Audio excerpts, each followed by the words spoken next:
and how you don't know how to keep your business clean.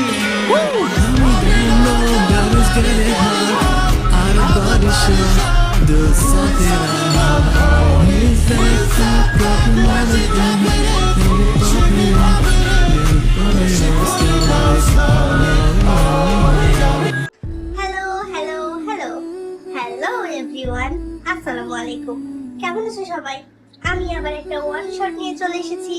আর আমি খুব বেশি special কিছু না হলে ওয়ান শট লিখি না, কারণ আমার লিখতে খুব বেশি বিরক্ত লাগে।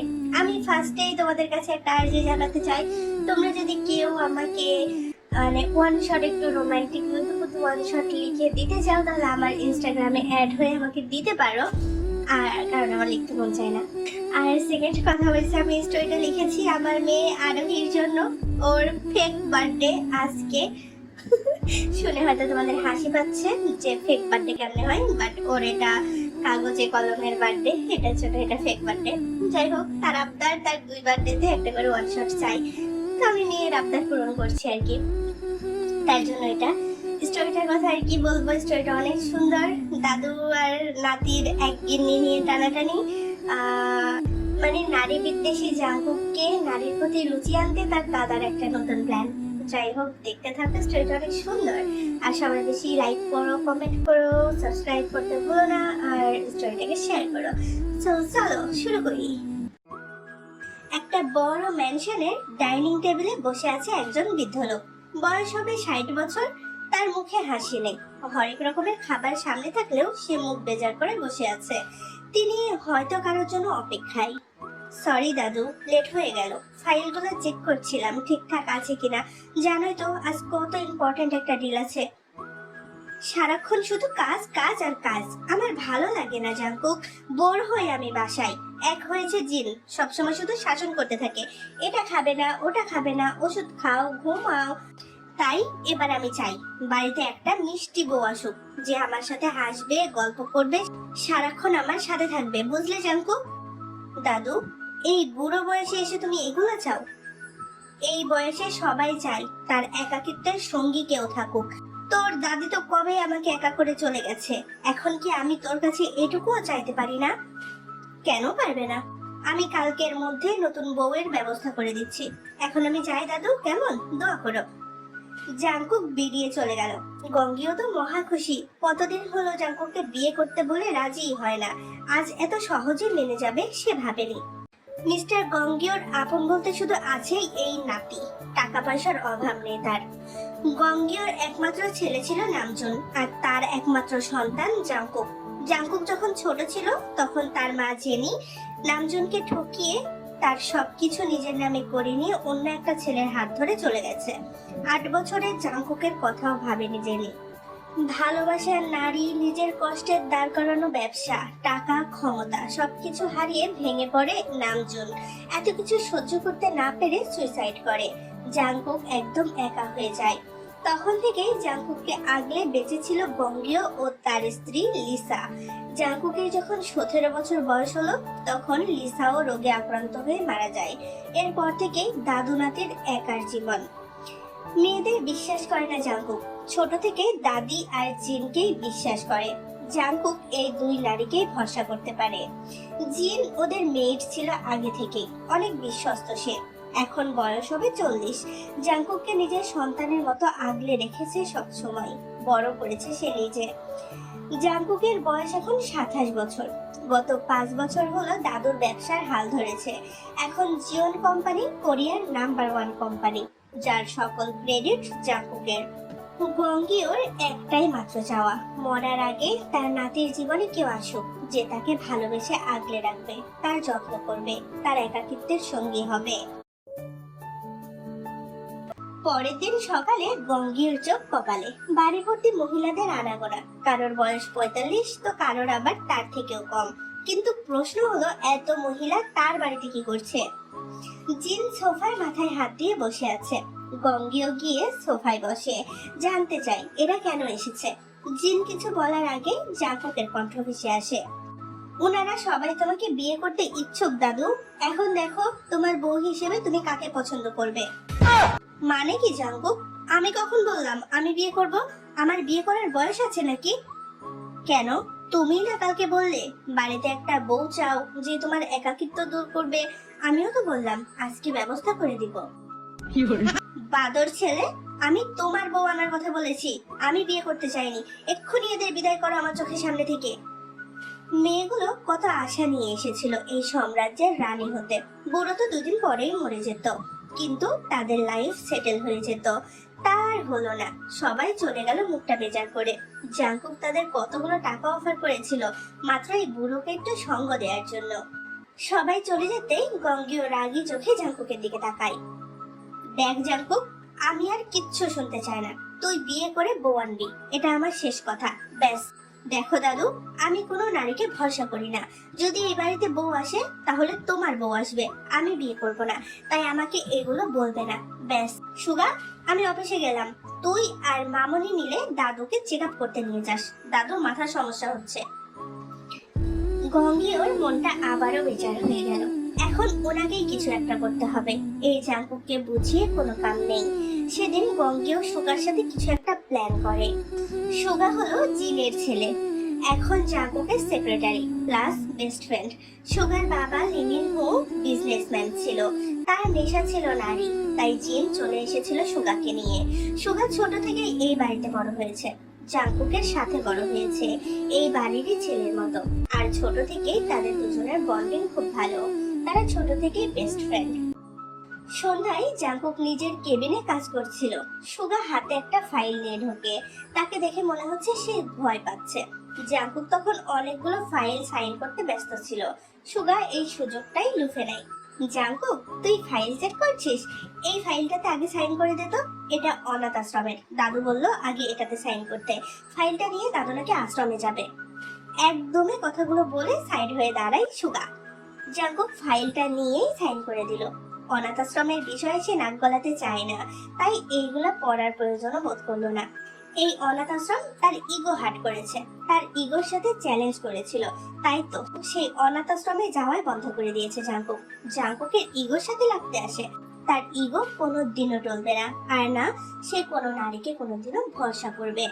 জাংকুক সাইনটা সেরে সুগার হাতে ফাইলটা ধরিয়ে দিয়ে বলে, দাদুকে কত বলেছি বল আশ্রমের সবটা নিজে দেখতে, কিন্তু না, উনি এটাও আমাকে দিয়েই করাতে চান। ওটাই তো, আমিও দাদুকে বলি, কিন্তু দাদু শুনে না। জাংকুক, আমি এখন যাই। আচ্ছা, দাদুর সাথে আশ্রমে যেতে হবে আমার। সুগা এক প্রকার পালিয়ে গেল কেবিন থেকে। জাংকুক বুঝলো না এর আবার কি হলো। সারাদিন পর সন্ধ্যায় জাংকুক যখন বাসায় আসে, সে প্রচুর টায়ার্ড। ভেবে রেখেছে বাসায় গিয়ে ফ্রেশ হয়ে একটা লম্বা ঘুম দিবে, কিন্তু বাসায় ঢুকতেই তার চক্ষু জড়গাছ। ড্রয়িং রুমে সোফায় তার দাদুর পাশে বসা এক সুন্দরী রমণী, শরীরে জড়ানো লাল রঙের শাড়ি। পরীর থেকে কম লাগছে না মেয়েটাকে। তার হাসি দেখে থমকে গেছে জাংকুক। কিছুক্ষণ পরেই মস্তিষ্ক নাড়া দেয়, মেয়েটাকে এখানে কি করছে? দাদু, ও আমাদের বাসায় কি করছে? আরে দাদু ভাই, এসো এসো, ও হলো আমার নতুন গিন্নি। পছন্দ হয়েছে তোমার? হোয়াট, তোমার মাথা খারাপ হয়ে গেছে না? আমাকে দেখে পাগল মনে হচ্ছে। জাংকুক, বাবা ঠিকই বলছে বেটা, তুমি তো চেয়েছিলে ওনার একাকিত্ব দূর করতে বিয়ে দিতে, তাই বাবা মেয়েটাকে বিয়ে করে এনেছে। দেখো কত সুন্দর, ফুলের মতো একদম। হোয়াট রাবিশ, ওর বয়স কত? আর ও নিশ্চয় টাকার জন্য নিজেকে এই পথে লেলিয়ে দিয়েছে। এক্ষুনি বের করো বাড়ি থেকে, এদের মতো মেয়েদেরকে চেনা আছে আমার। মামনি, আমি রুমে যাচ্ছি, আমার জন্য কফি পাঠাও। জাংকুক হনহনিয়ে নিজের রুমের দিকেই পা বাড়ায়। তখনই মুখ খুলে গঙ্গীয়। জাংকুক, মুখ সামলে কথা বলো, ও এই বাড়ির বউ, বলতে পারো এই বাড়ির মালকিন, তাই ও কোথাও যাবে না। আর যেন ওর সাথে বাজে ব্যবহার করতে আমি না দেখি। আর ওর টাকার লোভে এখানে আসেনি, কৃতজ্ঞতা থেকে এসেছে। কারণ ছোটবেলায় ওকে রাস্তা থেকে তুলে অনাথ আশ্রমে আমি বড় করেছি, তাই ও আমার একাকিত্বের সঙ্গী হয়েছে। তুমি আমার নিজের নাতি হয়ে আমাকে বোঝনি, কিন্তু সে আমার একাকিত্ব বুঝেছে, সে আমার কষ্ট বুঝেছে, তাই ওর সাথে বাজে ব্যবহার করবা না। তুমি তোমার বয়সী কাউকে পাওনি, হাঁটুর বয়সী মেয়ে, ডিসগাস্টিং। জাংকুক হনহনিয়ে চলে গেল নিজের রুমে। কফি নিয়ে আসে তের কাছে। মন খারাপ করিস না মা, তুই তো জানিস সবই। এখন ছেলেটাকে মানানোর চেষ্টা কর, ওর মনের ভুল ধারণাকে ভেঙে দিতে পারবি না মা? পারবো মামনি। আফটার অল আমি ওনার ওয়াইফ, ওনাকে সঠিক পথে আনার দায়িত্ব আমার। সুগা ভাইয়া, আপনি এখন বাইরে আসতে পারেন, উনি চলে গেছে। সুগা এতক্ষণ জাঙ্কুকের ভয়ে সোফার পেছনে লুকিয়েছিল। যদি কোনো মতে সে সত্যিটা ধরে ফেলে তাহলে সুগাকে সে আস্ত চিবিয়ে খাবে। তাই তো জাঙ্কুকের সামনে পড়ার রিস্ক সুগা নেয়নি। তে ভাবতেও অবাক লাগছে, জাঙ্কুকেরও বউ আছে, বাট আমার নেই। আম্মু, আমি বিয়ে করব। এবার তোকে বিয়ে করাতে পারলেই আমার শান্তি। তে কফির মগটা নিয়ে জাঙ্কুকের ঘরের দিকে যাচ্ছিল। শাড়ি পরার অভ্যাস নেই, হাঁটতে কষ্ট হচ্ছে, তাই তে শাড়ির আঁচল কোমরে গুজে কুচি ধরে আস্তে আস্তে হাঁটছে, যার ফলে ওর মেদহীন পেট ও কোমর উন্মুক্ত, এমনকি বেলি বাটনটাও। জাঙ্কুকের দরজায় টোকা দিতেই জাঙ্কুক ভেতরে আসতে বলে। মাথায় হাত দিয়ে মাথা নিচু করে বেডে বসে আছে জাঙ্কুক, চোখ দুটো বন্ধ। তে আস্তে আস্তে এসে বেডের পাশে টেবিলে কাপটা রাখে। পেছন ফিরতে আকস্মিক জাঙ্কুক তের কোমর জড়িয়ে পেটে মুখ বুজে দেয়। মামনি, নারীরা ছলনাময়ী। পেটে মুখ বুজে এইটুকুই বলতে পেরেছে জাঙ্কুক। পরক্ষণে ওর কথা বন্ধ হয়ে যায়, নাকে নীলি গন্ধ এসে লাগতেই ওর চোখ খুলে ফেলে। চোখ আটকে যায় ফর্সা উদরের বেলি বাটনে, যেটা একদম ওর চোখের সামনে। মেয়ের তুলতুলে শরীরটা কম্পন অনুভব করতে পারছে জাঙ্কুক। জাঙ্কুক তো ভেবেছিল জিন এসেছে, তাই তাকে ধরেছিল। জিন তার মা নামক মহিলার থেকেও বেশি ভালোবেসেছে জাঙ্কুককে, আদর যত্নে বড় করেছে। সুগা আর জাঙ্কুকের মাঝে কোনোদিনও তফাৎ করেনি, তাই জাঙ্কুকও নিজের মনের কষ্টগুলো অনায়াসে বলতে পারে জিনকে। মায়ের কাছে সন্তান যেমন খোলা বই, ঠিক তেমন। মুখ তুলে তেকে দেখে রেগে যায় জাঙ্কুক, এক ঝাটকায় বেডে ফেলে চেপে ধরে ওকে। এই মেয়ে, সত্যি করে বলো, এই বাড়িতে কেন এসেছো? টাকার জন্য তো? বলো কত টাকা লাগবে, আমি দিচ্ছি। এক্ষুনি চলে যাবে এই বাড়ি থেকে। আমাদের জীবন এলোমেলো করতে চাইলে আমি তোমাকে খুন করে ফেলবো, মাইন্ড ইট। টাকা কি করব? পারলে একটু ভালোবাসা দিবেন। ছোট থেকে পরিবার কাকে বলে আমি জানি না, দেখেছি শুধু মিস্টার গঙ্গীয় আর আশ্রমের ফাদারকে। এই মানুষটা রাস্তা থেকে তুলে বড় করেছে, পড়াশোনা করিয়েছে। এখন এই মানুষটার জন্য ফ্যামিলিও পেয়ে গেলাম, আবার কি লাগে বলুন? জাঙ্কুক তের হাত আরো শক্ত করে চেপে ধরে। আমাকে ব্রেইনলেস মনে হয় তোমার? এসব বলবে আর আমি মেনে নিব বাড়ির বাকিদের মতো? তে ছাড়া পেতে মুচড়ামুচড়ি করছে, যার ফলে ওর বুকের কাছে শাড়িটাও সরে গেছে। ক্লিভেজ স্পষ্ট জাঙ্কুকের সামনে। নারীর কাছে পুরুষ দুর্বল, জীবন জাঙ্কুকও মনে হয় তাই হলো। তাই তো তে তাকে সরিয়ে উঠে দাঁড়াতে সক্ষম হয়েছে, বাট জাঙ্কুক এখনো যেন ঘোরের মধ্যে আছে। আঁচল সরে যাওয়ায় পেট পর্যন্ত স্পষ্ট দেখতে পাচ্ছে তের সে। পুরুষালী অনুভবগুলো জেগে উঠেছে জাঙ্কুকের। এর আগে অন্য কোনো নারীকে দেখে রাগ ব্যতীত এমন কোনো অনুভূতি ওর হয়নি। তাহলে এই নারীকে দেখে রাগের মাঝেও কেন অন্য অনুভূতি হানা দিল, এটাই বুঝতে পারছে না জাঙ্কুক। জাঙ্কুক তো আর জানে না এটা বিবাহ নামক পবিত্র বন্ধনের টান, যদিও ওদের এখনো ধর্মীয় ভাবে বিয়েটা হয়নি। কি গো আরমিস, তোমরা বুঝতে পারছো না তো বিয়েটা কখন হলো? হয়েছে হয়েছে, সুগা যখন অনাথ আশ্রমের ফাইল সাইন করালো তার সাথে ছিল ম্যারিড রেজিস্ট্রি পেপার, যেটা জাঙ্কুক না করে সাইন করে দিয়েছে। তো এদিকে তো জাঙ্কুকের অবস্থা নাজেহাল, অন্যদিকে তে রুমে এসে লজ্জায় লাল নীল হয়ে যাচ্ছে। পুরুষের ছোঁয়া বুঝি এত ভয়ঙ্কর হয়? প্রথম কোনো পুরুষের এত কাছে ছিল ও, তাও আবার তারই স্বামী। ভাবতেই গায়ে কাটা দিচ্ছে তের। পরের দিন সকালে জিন, সুগা, গঙ্গীয় ও তে খাবার টেবিলে বসে আছে জাঙ্কুকের অপেক্ষায়। জাঙ্কুক এসে চেয়ার টেনে বসতেই গঙ্গীয় নিজের নাটক শুরু করে। গিন্নি, তোমার হাতে খেতে ইচ্ছে করছে, একটু খাইয়ে দাও তো, আজকে আমার শরীরটা কেমন ম্যাজ করছে। তেও হাসি মুখে প্লেটে খাবার নিয়ে এগিয়ে আসে। গঙ্গীয় নিজের চেয়ার ছেড়ে পাশের চেয়ারে বসলো। এখন তে জাঙ্কুক ও গঙ্গীয়র মাঝে বসে আছে। তে গঙ্গীয়কে খাওয়াচ্ছে, যা একদমই বিরক্ত লাগছে জাঙ্কুকের কাছে। বুড়ো বয়সে ভীমরতি। সুগা এগুলো দেখছে আর মুখ টেপে টেপে হাসছে। রাগের মাথায় জাঙ্কুক ঝাল খাবারটা তুলে নিয়েছে। ও একদম ঝাল খাবার খেতে পারে না, ঝালে তার অ্যালার্জি একরকম। একটু খাবার মুখে দিতেই ঝালে চিৎকার করে ওঠে ও। চোখ মুখ লাল হয়ে গেছে, যেটা দেখে সবাই ভরকে যায়। জিন নিজের চেয়ার ছেড়ে তাড়াহুড়ো করে জাঙ্কুকের কাছে আসার জন্য উঠে দাঁড়ায়। ততক্ষণে তে নিজের হাতে থাকা আপেলের টুকরা জাঙ্কুকের মুখে তুলে দিয়েছে। জাঙ্কুকও একটার পর একটা আপেলের টুকরা তের হাত থেকে খাচ্ছে। ঝালের ঠেলায় ওর সেদিকে লক্ষ্যই নেই ও এখন কি করছে। প্লেটের আপেল শেষ হতেই পানি এগিয়ে দেয় জিন, বাট জাঙ্কুকের হাতে না, তের হাতে। তে পানিটাও খাইয়ে দেয় জাঙ্কুককে। অর্ধেক পানি খেতেই থেমে যায় জাঙ্কুক। এতক্ষণে মনে হয় তার হুঁশ ফিরেছে। সে ঠিক কি করেছে এতক্ষণ। চোখ মুখ শক্ত করে তের হাতের গ্লাসটা ফ্লোরে ছুঁড়ে মারে জাঙ্কুক।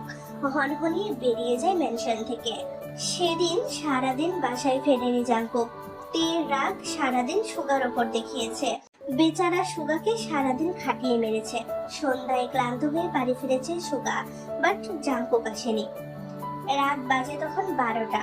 একটা বারে বসে ড্রিঙ্কস করছে জাঙ্কুক। এই মেয়েটার জন্য সে অনাথ আশ্রমে যাওয়া ছেড়েছে। 5 বছর আগে 15 বছরের তেকে দেখে তার মনে ভয়ঙ্কর এই অনুভূতির হানা দিয়েছিল। নারীদের ঘৃণা করা জাঙ্কুক সব সময় এই মেয়েকে নিয়ে ভাবতো। তার কল্পনায় এই রমণী এসে হানা দিত। তাই তো নিজের ইগোকে প্রাধান্য দিতে আশ্রমে যাওয়া ছেড়েছিল জাঙ্কুক। আর এখন সেই মেয়ে আবারও তার চোখের সামনে এসে ঘুরঘুর করে, তাও আবার বউ সেজে। যৌবনে পা দেওয়া থেকে নিজের সামনে এভাবে দেখে তার ইগোরাও তার সাথে বারবার বেইমানি করছে, যা একদমই মেনে নিতে পারছে না জাঙ্কুক। রাগে ড্রিঙ্কসের গ্লাসটা ছুঁড়ে ফেলে বেরিয়ে গেল জাঙ্কুক। বাড়ির সবাই ঘুমিয়ে পড়েছে, শুধু তে বসে আছে জাঙ্কুকের জন্য খাবার নিয়ে। জিন থাকতে চেয়েছিল, তেই থাকতে দেয়নি, কারণ আজকে জিনের মাথা ব্যথা করছে। জাঙ্কুক কলিং বেল বাজাতেই তে দরজাটা খুলে দেয়। চোখের সামনে তেকে দেখে জাঙ্কুক ভাবে এটা তার ভ্রম, কারণ কাল রাতেও ওর স্বপ্নে এসেছিল তে।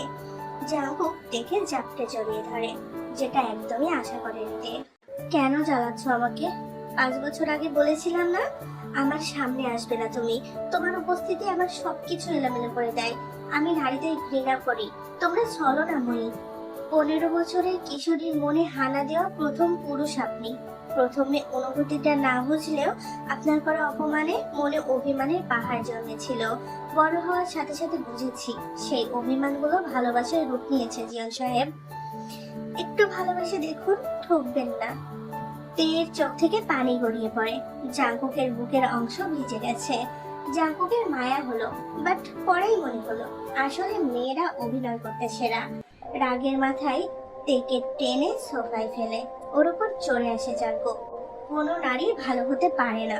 তুইও ছলনাময়ী, আমাকে ফাঁসাতে চাস তাই না? তারপরে আমাকে নিঃস্ব করে দিয়ে নিজের মতো চলে যাবি, তা আমি কোনোদিনও হতে দিব না। সব নারী যদি ছলনাময়ী হয় তাহলে মামনি কিভাবে ভালো হলো বলুন? সবাই যদি সম্পদকে ভালোবাসতো তাহলে মামনি এত সম্পদ ছেড়ে কেন আপনার বাড়িতে এসে কাজ করে নিজের সন্তানকে বড় করলো বলুন না জিয়ন সাহেব? সব পুরুষ যেমন লিঙ্গিন গুণা, ঠিক তেমনই সব নারী জেনি না। আমি আপনাকে সত্যিই ভালোবাসি, কেন বুঝছেন না? তের কথাগুলোয় কি জানি কি হলো, জাঙ্কুক শক্ত করে জড়িয়ে ধরে দেখে তার চোখেও পানি। বেশ কিছুক্ষণ পর তের ঠোঁটে ঠোঁট ডোবায় সে। তে ছাড়ানোর চেষ্টা করছিল, এটা ড্রয়িং রুম, যে কোনো সময় কেউ যদি চলে আসে। বাট জাঙ্কুক তো ড্রাঙ্ক, তার উপর এখন তের নেশা চড়ে বসেছে মাথায়, তাই সে থামলো না, উল্টো তেকে আরো মিশিয়ে নিল নিজের সাথে, যেন এক ফোঁটা দূরত্ব সে মানতে নারাজ। কিছুক্ষণের মাঝেই জাঙ্কুকের ছোঁয়াগুলো তের শরীর দখল করে। তেও আর বাধা দেয় না, এটা তার স্বামী, তার ভালোবাসার মানুষ। কিন্তু জাঙ্কুকের পাগলামিগুলো সামলাতে হিমশিম খাচ্ছে তে।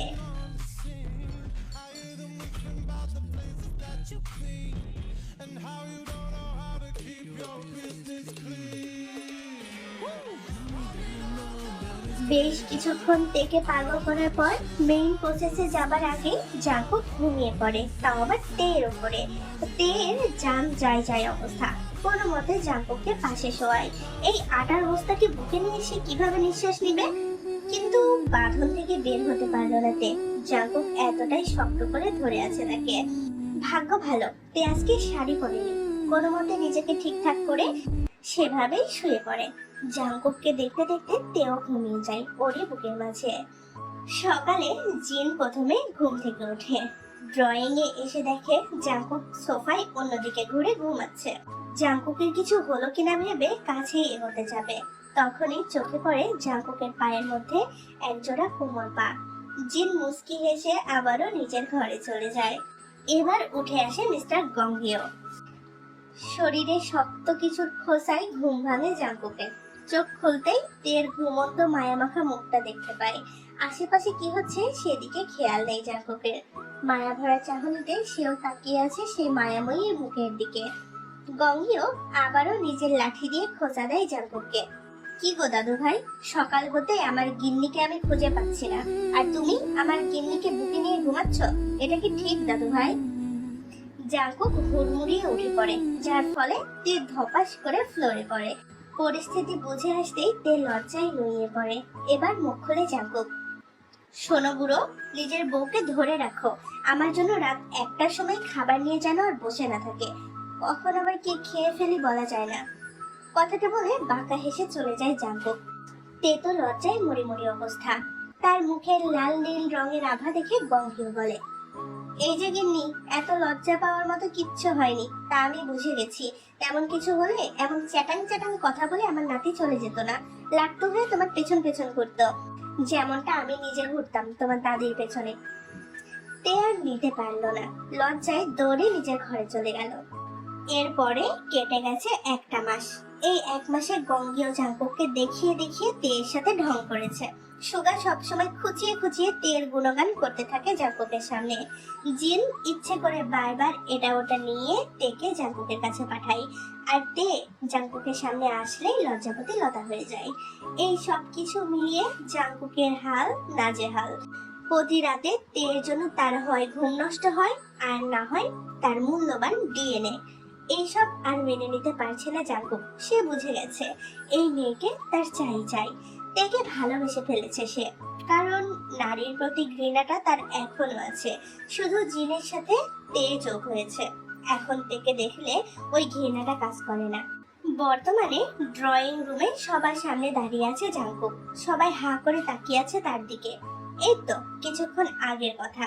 জাংকুক বাসায় ঢুকতেই দেখতে পাই গঙ্গীয়র সাথে তে হেসে হেসে গল্প করছে, আর গঙ্গীয় তেকে গিন্নি গিন্নি করে মুখে ফেনা তো তুলছেই, সাথে তের হাত ধরে নিয়ে বসে আছে।